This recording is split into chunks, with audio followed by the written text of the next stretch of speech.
to the Kill Count, where we tally up the victims in all our favorite horror movies. I'm James A. Janice, and today we're looking at Halloween. No, not the 1978 original. No, not the Rob Zombie remake either. Yeah, there you go, the 2018 sequel that has the same exact name as the original for some reason. Although its title is the same, Halloween 2018 is not a reboot, at least not entirely. What it does do is create another new timeline in the Halloween franchise, since this movie is a direct sequel to the original 1978 classic. So in this movie's timeline, there's never been a Jamie Lloyd or a Carrie Tate or a Busta Rhymes or a Sherry Moon Zombie. And perhaps most significantly, Michael Myers and Laurie Strode are no longer related. Wasn't it her brother who cold-blooded mutilated all those teenagers? No. That's just a bit that some people made up to make him feel better, I think. Since remember, that fact didn't come out. That man Mike Myers ain't to play with. He ain't to play with. Until Halloween 2. Some people made up to make him feel better, I think. Since remember, that fact didn't come out until Halloween 2 in 1981. That girl, that Strode girl, that's Michael Myers' sister. I think it's entirely understandable that they wanted to wipe the slate clean, because the timelines for this franchise are ridiculous, and it's much easier to just start over from the end of the original. Halloween 2018 is the first sequel since Season of the Witch to have any direct involvement from series co-creator John Carpenter, and in fact the whole movie was billed as a return to form by director David Gordon Green and co-writer Danny McBride. I think they mostly succeeded with that goal. While it may be much flashier and slashier than the now 40-year-old original, it definitely feels more like Carpenter's classic than anything that involved cult curses or Big Brother style live streams. In this timeline, Michael's been waiting 40 years to kill again. How many will he secure as a sadistic, spry 60-year-old? Let's find out and get to them. Here we go. The movie begins at the Smiths Grove Sanitarium, where uncomfortable close-ups and excellent sound design create an immediate feeling of unease. A couple of wannabe journalist podcasters, Dana and Aaron, are there to record a story about Michael Myers, and to that end, they meet with Michael's overseer, Dr. Sartain, who sounds like Dr. Loomis in more than one way. Michael has been my life's obsession. In fact, Sartain here was a student of Dr. Loomis, whose shadow still looms as large over this franchise nearly a quarter century after Donald Pleasance's death. Dr. Loomis was the only one to see him in the wild, and he concluded he was nothing more than pure evil. Sartain leads them out to the prison yard, where Michael Myers reigns king of this human chessboard. The little pawns all around him start freaking the fuck out when Aaron tries to reach into Michael's soul and evoke something using his old Bill Shatner mask. He says he got the mask from a friend at the AG's office, which sure, I mean it's just a little murder case evidence, might as well let the amateur podcasters borrow it. No big. Now while the mask they use in this movie isn't for reals the same one they had in 1978, makeup artist Christopher Nelson recreated that mask and added really good-looking aging effects to it. I think this movie's mask looks better than most of the ones from throughout the series, especially that stupid fucking alien-looking one from Part 5. In this movie, Michael Myers is played by actor and stunt performer James Jude Courtney, who was a very pleasant dude when I met him at the Halloween convention last year. Fun fact, Courtney was recommended for the role by stunt coordinator Ron Hutchinson, who did stunts on this film as well as the Rob Zombie Halloweens. Because everyone in this movie is obsessed with hearing Michael speak for some reason, Aaron yells at the killer in hibernation to say something a few times, his command eventually crescendoing to an intensity that leads into a title card. Say something! The opening credits kick a lot of ass, featuring a pumpkin reverse decomposing and a chance to cheer in the theater when John Carpenter's name comes up. It's all set to an awesome update on his classic theme, and it ends with a close-up on the jack-o'-lantern's eye and nose. Now can you tell it's Michael holding a knife? So many of you couldn't see it in the original, even after I pointed it out, so maybe that's why they made it a lot more clear this time through. When we come back, we find our intrepid podcasters driving around Haddonfield, Illinois, and recording some shithouse quality audio. Seriously, as I mentioned before in the dare I say fantastic trailer reaction video that Chelsea and I did for this movie, we've used the Tascam DR40 extensively. And if you want to know what it would sound like recording without an external mic like Aaron's doing, then here. This is what it sounds like. It sounds like shit! Aaron and Dana pull up to some private property that's fenced in like a T-Rex pen and has a security camera keeping guard. This is the home of Laurie Strode, and the podcasters earn access with the promise of a $3,000 bribe, or speaking fee. Laurie's house is a full-on isolation creationist bunker, and it's in this home of floodlights that we get to see the world's most famous final girl again, just after she takes care of all these locks and barriers. We good? Okay, one more. There she is! Hell yeah, Jamie Lee Curtis, it's great to see you again. Laurie's not very receptive to these yahoos, who are prying at her personal history so they can get more downloads for their podcast. Through them, we learn that she's twice divorced and currently estranged from her daughter's family. The conversation is obviously very painful for Laurie, which makes this whole scene great commentary on how any jackass with a Tascam can fancy themselves the next Serial and go invade communities and personal lives. Laurie ain't having it though, and sends these podcasters back to whatever shit town they came from. Let's meet Laurie's estranged family that we just heard about. They consist of her daughter Karen, played by Judy Greer, Karen's husband Ray, played by strongest man in the world Toby Huss, and their National Honor Society daughter Allison, played by quote-unquote newcomer Andy Matichak. They're introduced to us in a breakfast scene, which is always fun. Remember the Rob Zombie one? Bitch, I will crawl over there and I will skull fuck the shit out of you! Let's see how this family compares. Oh, man. I got peanut butter on my penis. Weirdly similar. I guess whether you're white trash or National Honor Society, breakfast is a good time to talk about penises. As we already learned through those prodding podcasters, Laurie Strode's not on good terms with her daughter's family, although it sounds like Allison wants to be closer to Gram Gram than her mom Karen will allow. She expresses this frustration to everyone in her social circle. Let's see, we've got her best friend Vicky, who's all about that boba. Vicky's boyfriend Dave, a stoner played by the son of Tim Robbins and Susan Sarandon, whose mischief involves blowing up pumpkins, her bad boy boyfriend Cameron, who's more interested in the next night's Halloween party than meeting Allison's parents at a dinner that night, and Cameron's best friend Oscar, a mini Josh Gad who serves as some solid comic relief. You know, you're two yucky dumpsters and I want to go diving. Come here. While Allison's in class, we get a nod to that scene from the original when Laurie glanced out a window to see Michael Myers. But unlike when they alluded to that scene in H2O, with Michelle Williams also seeing Michael when she looked out her classroom window, this time through, it's Laurie herself standing there stalking. This movie does that a lot. It has Laurie replacing Michael in new renditions of classic shots. It's a fun way to touch on the theme of Laurie and Michael being forever connected, even without the familial relationship. Laurie's at the school to pass along that podcaster pay-to-play money to Allison for her National Honors accomplishments. And during their fraught conversation, Laurie defends her parenting techniques that wound up causing her to lose custody of her daughter when Karen was 12 years old. If the way I raised your mother means that she hates me, but that she's prepared for the horrors of this world, then I can live with that. Laurie is definitely prepared for the horrors of this world, with a home shooting range full of mannequins and a bunch of guns, including one of those lever-action rifles that Ash had in Army of Darkness and that I previously mistook for a shotgun. Thanks for the correction, you know I'm a gun dummy. Laurie takes one of her guns and gently caresses the trigger of it while she sits in a car that night drinking baby bottles of booze. The reason she's such a mess right now is because they're transferring Michael from Smithsgrove to another facility, in a scene that features a voiceover by comedian Colin Mahan doing a Loomis impersonation that plays over an illustration of our favorite shape shrink. Meanwhile, our least favorite shape shrink is boarding the bus to accompany his patient. We'll see how that pans out later, but right now, let's get a little taste of Jamie Lee Curtis's famous scream.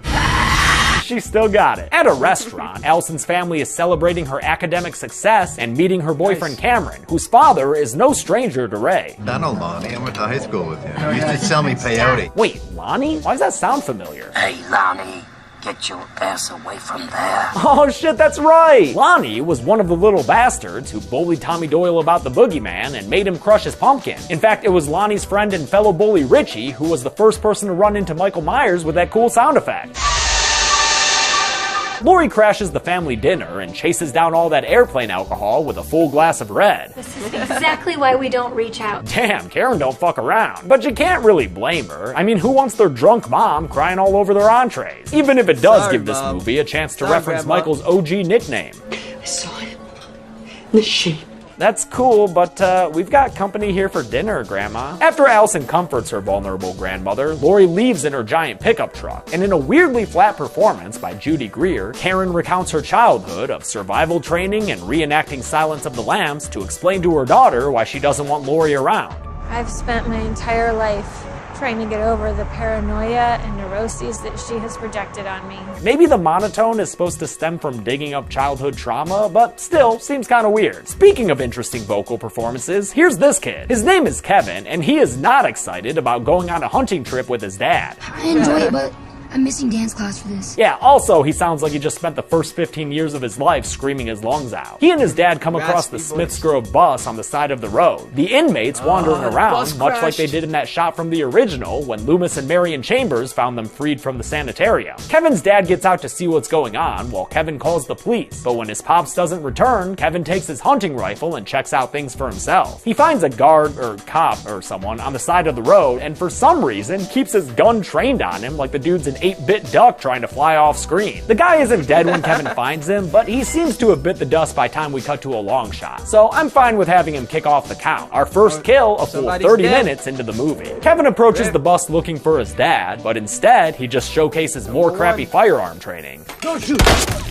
And then he flees from the scene of the crime? Damn kid, who raised you? When he climbs back into his truck to get out of there, Michael stops him by rising from the back seat and grabbing him by the neck. You might expect this kid to live because of his age, but nah son, Michael Myers ain't playing 40 years later, and he kills Kevin by breaking his neck against the car window. Yeah dude, they killed a kid. Although to be fair, the series did do that already back in Season of the Witch. Since Kevin managed to call the cops before his untimely demise, Deputy Frank Hawkins shows up on the scene to reveal another couple of bodies to add to the count. We don't need to add this body in the background, cause turns out that's Kevin. Just compare the clothes, it's clearly the same outfit. We can, however, add this cop who Hawkins notices on the side of the road. And before you even start, I don't think it's the same dude that Kevin found. Just compare where the two bodies are. They're on separate sides of the bus. They're also in different positions, and I don't think the cop Kevin found had enough life left in him to crawl that far away from his original spot. We get another body to add to the count when Hawkins finds Kevin's dad up against the side of the bus. His neck's so broken that it almost looks like there are some extra vertebrae in there. Ouch! When Hawkins checks the bus for any more bodies, he finds Dr. Sartain, who survived getting shot by Kevin and who tells Hawkins that Michael Myers has escaped. The next day, on Halloween, the podcasting duo heads to the Haddonfield Cemetery to look at Judith Myers' grave, where Erin describes her death in such detail that it evokes flashbacks to the original. Here we have another great bit of commentary, this time on how some true crime podcasters seem to get off on the morbid descriptions of the victims they're covering. It's kind of unsettling. Oh, and speaking of unsettling, Michael's there in the background watching them all the while. In fact, after they stop at a gas station, where I think Dana says she needs to drop a deuce, I need to go to number 2 almost immediately. we see that Michael has followed them there as well, walking around in broad daylight all willy-fucking-nilly. Dana heads to the bathroom in a shot that makes this gas station look very much like the one in part 4, the one connected to that Shrine of Lincoln diner where Doc Loomis encountered Michael again. And after Dana finds a suitable stall for her poop casting, she hears Michael walk into the bathroom, which is evocative of that one scene in Halloween H2O where he stole the keys to a car from that young mom on a toilet. This movie has franchise references all over the damn place. While Dana grows more fearful of the man outside her stall, Erin peeps in on the gas. Only thing that's missing is a JoJo reference. Over the damn place. While Dana grows more fearful of the man outside her stall, Erin peeps in on the gas station clerk and finds that he's been killed on the job, his jaw broken and his teeth ripped out in a gnarly off-screen death. This movie is actually full of those. It's kinda cool. Erin then heads back to the garage of this gas station and finds a mechanic's body stripped of his clothes. We actually saw this mechanic being killed in the background a minute ago when Dana was asking where the loo was, but I'll put him on the list now when we know that he's confirmed dead. Back in the bathroom, Michael gives Dana a present, about $35 in tooth fairy bucks. Score! He chases her underneath the stalls in a scene that's equal parts suspenseful and nasty until Erin rushes into the bathroom to save her. Michael responds by grabbing Erin and beating him completely senseless, bashing his head against the wall and then the stall door a whole bunch of times. It's very violent, and although we see Erin clinging to life, the last shot of him does show his eyes closing, so I'm just gonna add him to the list. If he comes back in a sequel, don't bite my head off. This dude's injuries seem pretty damn fatal to me. As for Dana, she gets confirmed killed just off screen, after Michael raises her up by the throat and breaks her neck with a nasty crunch. Oh no, with these two dead, their audience will have to choose to listen to one of the 5,000 other true crime podcasts. What a bummer. With his warm-up kills out of the way, Michael takes his mask out of Erin and Dana's trunk and suits up to his final evolved form. Mike Myers is back, baby, and he ain't here to be anybody's love guru. After Lori hears about Michael's escape from the prison bus on a news report, she heads over to her daughter Karen's house so she can fire drill her family. Gotcha! Jesus this? You're dead. Even though she warns them that Michael's bus crashed, they're more worried about the crazy lady waving a gun around in their house. So Karen ushers her to the door and says, "Take a good look at your daughter, Laurie, because it's the last time you're gonna be seeing me for a while." Halloween night comes, and with it, trick-or-treaters, as well as a direct reference to a scene in the original Halloween 2. Same costume, same shoulder-mounted radio, and similar abrasive sound cue. That homage leads into my absolute fucking favorite scene in this movie, which contains a few more references to Halloween 2. Remember when Michael kicked off that first sequel by stealing a knife from Mr. and Mrs. Elrod after she asked a very important sandwich question? Harold, you want mayonnaise on your sandwich?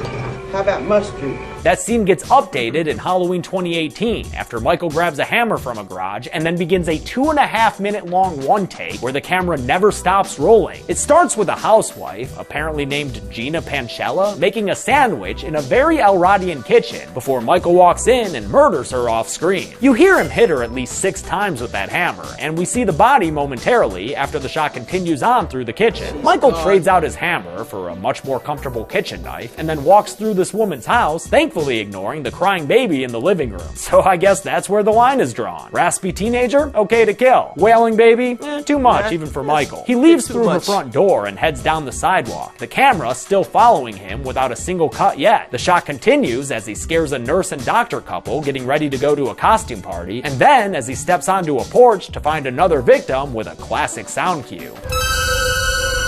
With the shot still fucking rolling, y'all, the camera holds its position as we watch Michael go around the side of the house. It's a perfect scene of suspense, and we don't break the tension until we see Michael come into the house and murder this woman, apparently named Andrea Wagner, by stabbing her through the back of the neck. The CG knife admittedly looks a little weird. I'm gonna have to censor that!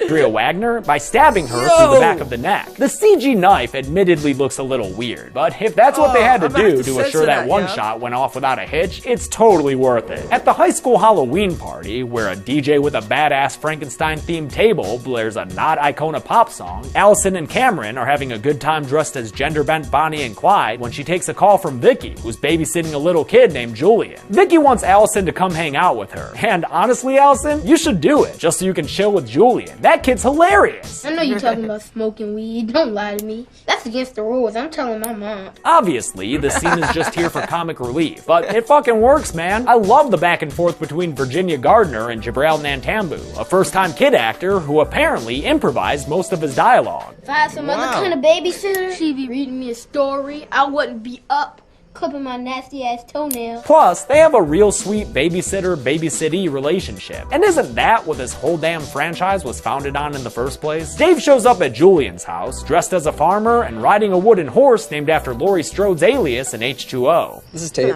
Hi, Tate. He's there to get icky with Vicky, but before they can get sticky, Julian interrupts them, complaining that there's a boogeyman in his closet. Vicky goes to retuck Julian in bed, but when he asks her to make sure the closet door is shut, she has a hard time fulfilling his request. That's because there is indeed a boogeyman inside, and after Michael slashes Vicky to the ground, Julian GTFOs. Vicky awesomely hits Michael with a chair and then tries to be a runaway, but she slips on, what, her socks? That sucks, man. I would have much rather seen her put up more of a fight or have a proper chase scene. But maybe I'm just being picky about Vicky. Instead, Michael kills her quickly with a couple of kitchen knife stabs to the back and then shuts the bedroom door. As for Stoner Dave, to his credit, even after Julian tells him to run, he grabs a knife and goes to defend his girlfriend. A police report about the incident comes through to Hawkins, and Laurie picks it up on a scanner in her truck as well. While Hawkins investigates Julian's house, Laurie arrives outside and tells kids wearing the Halloween 3 masks to get out of there and go home. But maybe don't watch any TV commercials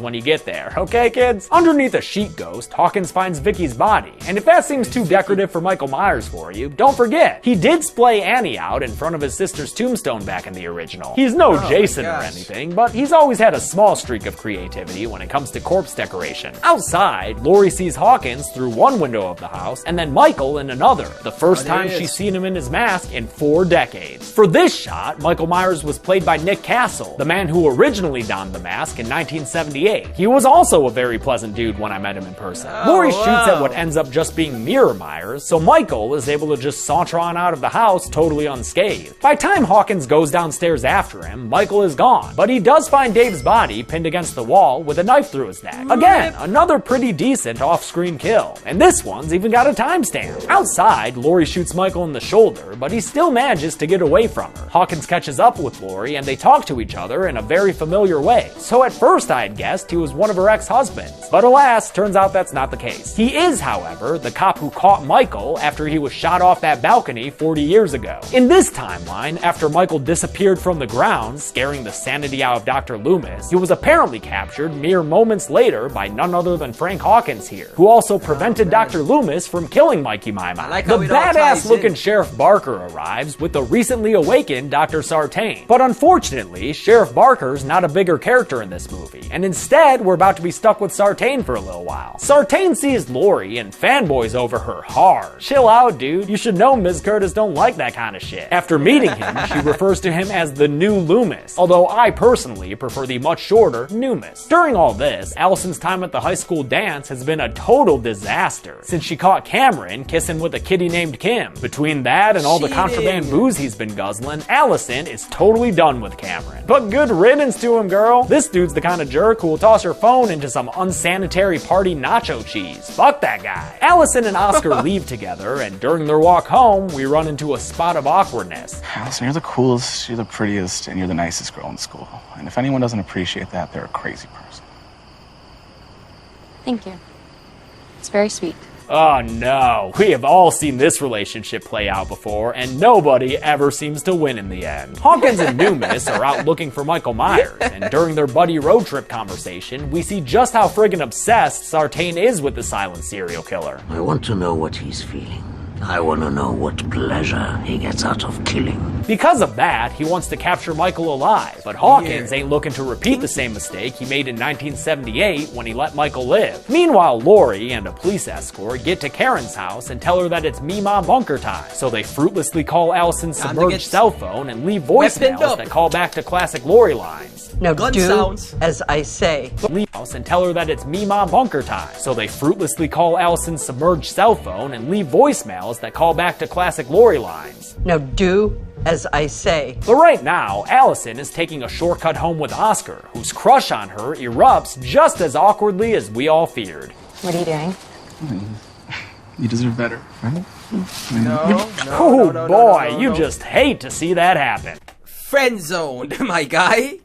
Can't be, look. You gotta be smooth. You know what I'm saying? You gotta be smooth. You gotta ask. You know what I'm saying? You gotta ask. Nothing's wrong with better, right? Oh boy, you just hate to see that happen. At least he stops when she tells him no, although he does go into a little too much detail while he's apologizing to her. All these girls are like dancing on me. Their beautiful bodies got me all chubbed out, Allison. She leaves him in this backyard that has motion sensor lights, and when Michael appears behind Oscar, the horny kid mistakes him for the yard's owner, Mr. Elrod. Which, yes, is a reference to the sandwich couple from Halloween 2. Oscar pours his heart out to the emotionless figure in a bit of backyard therapy. Have you ever really liked a girl and you just couldn't have her? You have no idea, Oscar. We get a very well-constructed scene utilizing the motion sensor lights that keep turning off because of Michael's ever closer stillness, and that builds nicely to a solid jump scare. Oscar makes a run for it, but gets stopped by the gate, so by the time Allison turns around in response to his screaming, it's too late. Michael stabs Oscar in the back, who then falls and gets a spear-tipped fence post through his chin. We get a better look at the nasty carnage after Allison arrives and finds his body. Damn, that's gnarly. The franchise's newest heroine, and Michael fucking Myers, finally come face to face for the first time ever. And holy shit, there is an amazing piece of music to accompany the seminal moment. Damn, it's great to have Carpenter back as one of the composers, and hear him make new stuff for the series. Just a bit of background, another of the movie's composers was John's son Cody Carpenter, and that awesome noise in this piece was accomplished by running a bow across a guitar, as seen being performed here by the movie's third composer, Daniel Davies, who is the son of Dave Davies and nephew of Ray Davies of the Kinks. Allison runs away and bangs on a neighbor's window for help, and we get a nice reversal of the same situation from the original. Back in that movie, Laurie's pleas for help were met with indifference and the neighbor turning off their porch light. But this time around, Allison finds a good Samaritan who turns their porch light on and then sits with her as they wait for Hawkins to arrive. Aw, that really warms my heart. Those neighbors were good people. Hawkins is there to take Allison to her grandma's house, where Lori, Karen, and Ray are already waiting. Why Lori's house over, say, the police station? Well, because Laurie Strode's house is a goddamn fortress. It's even got a hidden stairwell underneath her kitchen island that leads into a bunker full of food and water. Oh, and guns. Lots and lots of guns. What you trying to do down there, Lori? Open your own Walmart? Hawkins finds Michael walking down the street and plows into him with his police vehicle. And I know what you're thinking. This is one of those Ben Tramer situations of mistaken identity, right?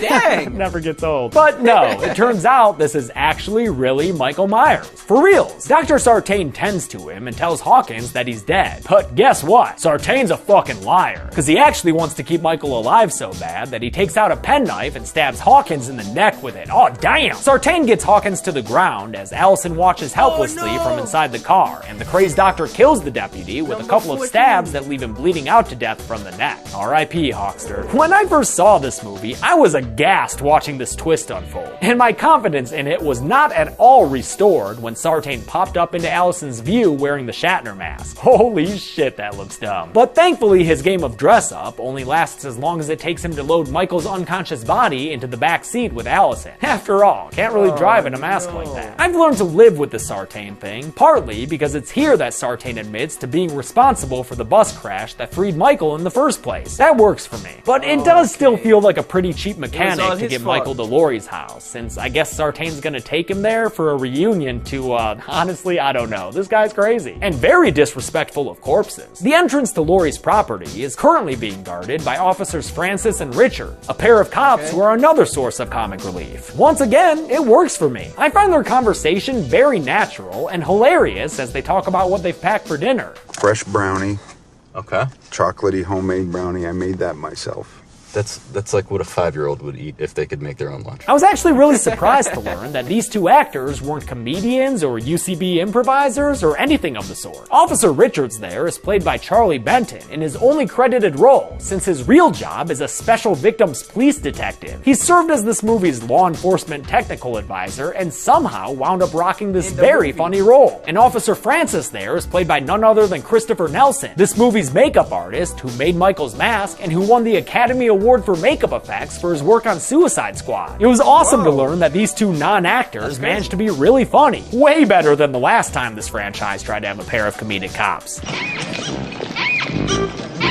All clear. Nothing above, nothing below. Never forget those stupid fucking clown noises. On their way to Laurie's, Allison gets Sartain to pull over by saying Michael spoke to her and that she can tell him what he said. Again, since everyone in this movie's obsessed with that shit for some reason, it works. And he pulls over Hawkins' car right down the street from Francis and Richards. Michael reawakens and remasks himself and then kicks the crap out of Sartain through the police car's caging. As Richards tries to get Hawkins on his radio, Michael pulls the doctor from the vehicle, and Allison takes the opportunity to flee into the woods. From the ground, Sartain stares up at Michael and gives him one final request. Say something. Now, although Chelsea had a great idea for this moment back when we first reviewed this movie, say something. And then Michael, it would have been the best 90s movie ever if he was like something and then smashed it. In actuality, Michael doesn't say anything. He just squashes Sartain's head like a pumpkin. Yeah, Michael, you earned your patented head tilt with that. He had to censor that. They had to censor that themselves. That was too far. Just Sartain's head like a pumpkin. Yeah, Michael, you earned your patented head tilt with that one. Allison runs away right as Richards and Francis show up. And although they find what remains of Sartain's body, they don't spot Michael as he stands behind them. From inside Laurie's house, Ray sees the police car pull up and goes outside to greet the cops. But when he gets to the cruiser, he finds them dead inside instead. These are probably this movie's best off-screen kills, since Richards has Sartain's penknife lodged into his head, and Francis is a full-on jack-o'-lantern. Stick that next to the opening credits, why don't you? Ray barely has time to piss himself before he backs up right into Michael Myers, who's waiting for him with a wind chime chain that he uses to garrote the poor patriarch to the ground. It takes a little while, but Michael finishes the job with a quick snap of Ray's neck. Oh man, how are we ever gonna break this to little Pete? Laurie hears the commotion and comes downstairs with a gun to see a masked Michael standing on her front lawn. She locks the door and sends Karen into the basement, but after she gets stupidly close against the door, Michael breaks through and almost ends this epic matchup before it even gets started. Laurie saves herself and prolongs the headline fight by shooting off a couple of Mikey's fingers with her shotgun and shooting out her eardrums, right? How's she about to hear anything after that? She heads into the basement with Karen and they turn on all the floodlights as Michael breaks in through the holes in the front door. Laurie tries to wall hack and shoot Michael through the floor he's standing on, but it apparently doesn't hit him, so all she's got now is a hole in her floor and a blown position. She goes upstairs to finish this 40-year-old grudge, and the movie once again makes a nod to the original by having her suspect that Michael's in a closet with wooden slat doors. But she doesn't find him there among the clothes and vacuum cleaner, so instead she methodically checks and clears each room in her house, one by one, locking each one behind her with a gate system that she's installed. Meanwhile, Allison has run over a river of blood and through the woods to get to grandmother's house. But when she pops out of the tree line, we end up with a very overwrought scene of her getting scared by mannequins. Man, I hate this scene. What are they even doing with this? I much prefer my horror mannequins to have a quiet, unsettling presence about them, like they do in a room upstairs in which Laurie looks for Michael. After she finds Ray's body stuffed on a closet shelf like so many Christmas decorations, she does indeed come across Michael, who attacks her for round 2 of this rivalry. During this fight, he actually manages to stab her and then toss her off the balcony in a reverse situation of the original Halloween's ending. But after Michael gets a good look at her body out there, Allison comes through the front door and calls out for Laurie, distracting Michael long enough for Laurie to emulate his famous disappearance from the original. Dun dun dun. Allison joins her mother in the bunker, where the two of them hide among the food stocks. But since Laurie had shot from down there earlier, Michael knows where they're hiding, so he starts tearing at the kitchen island with his crazy scary strength. While he's huffing and puffing, Karen Strode sees a gun with her name on it, or her initials at least, so she grabs it and takes a defensive position at the bottom of the stairs. Michael finally breaks the island away, but doesn't show himself immediately, so it's up to Karen to flush him out with a show of tears and fear. I can't do it! I'm sorry, I can't do it! Gotcha. Damn, Karen don't fuck around. And for that matter, neither does Laurie. Happy Halloween, Michael. Yeah, like any good showdown, this one's got a third part to it. So Michael Myers and Laurie Strode take turns beating on each other one last time. She knocks him down into the bunker and helps Allison escape into the kitchen. But when Karen goes to follow, Michael gets back up and grabs the middle Strode lady. Laurie tells her granddaughter to run, but Allison wants to earn her place among the pantheon of kick-ass Strode women, or as Jamie Lee Curtis calls them, Hallow women. She grabs a knife off the ground and uses it to stab Michael in the shoulder and slash him in the hand until he lets her mom go. Then it's just one kick to the face and a pull of a lever, and Michael Myers is trapped in the basement by some scary spikes. Gas starts pumping into the house, and Karen tells Allison that the bunker is actually a trap. Michael is all locked up with nowhere to go, so all he can do is stand there and look up at Laurie impassively while she lights a road flare and throws it into the basement. The gas catches fire, and Michael still doesn't move, not even as explosions take place and the flames spread all around him. Laurie and her lineage leave as her fortress burns down. Mannequins, monitors, mini Myers houses and all, but I'm not gonna put Michael Myers on the kill count because as these empty shots of the basement show, we never get to see a body. And you know that fucker always comes back for more. Plus, during the credits, you can hear him breathing, which was also performed by Nick Castle. The movie ends with 3 generations of kick-ass survivors flagging down a truck and a Texas Chainsaw-like shot that pans down to Allison still holding that bloody knife. Freeze frame. How many kills did Michael Myers get in this latest and greatest Halloween sequel? Let's find out and get to the numbers. That sound effect is so creepy. I counted 18 kills in Halloween 2018, putting it near the middle of this franchise for number of victims. Those victims included only 4 women and 14 dudes, and among those 14 dudes was 1 kid, so, you know, factor that in however you want to. With a runtime of 106 minutes, that comes out to a kill on average every 5.89 minutes. Golden Chainsaw for coolest kill goes to Dr. Sartain, obviously. Golden Chainsaw? That is one messy head crunch. Sorry I can't show it uncensored in the public version, but peep that shit on Patreon if you want. Or just, you know, watch the fucking movie. Dull Machete for lamest kill will go to Ray, both because of the method by which he was killed and the fact that we never get to see his wife or daughter acknowledge his death. Like, come on, at least one line of sadness. That dude was cool. And that's it. Halloween 2018 came out in 2018, obviously, and did so well at the box office that a sequel is already in development. I've got more big request movies for the next few weeks ahead, but until next time, I'm James A. Janice. this has been the Kill Count. Thanks a lot for watching this Kill Count. I want to thank a couple of patrons like Matt, aka Fred Allen Bent, Bob Karcher, Chase Joyal, and Chad Brothers. If you're new to the channel because of this video or because of Bird Box, make sure to check out the 10 other Halloween Kill Counts I have. Should be a button somewhere on the screen for them. And I don't know, man, just go watch all the other I got a ton of videos on this channel. Just go fucking watch them.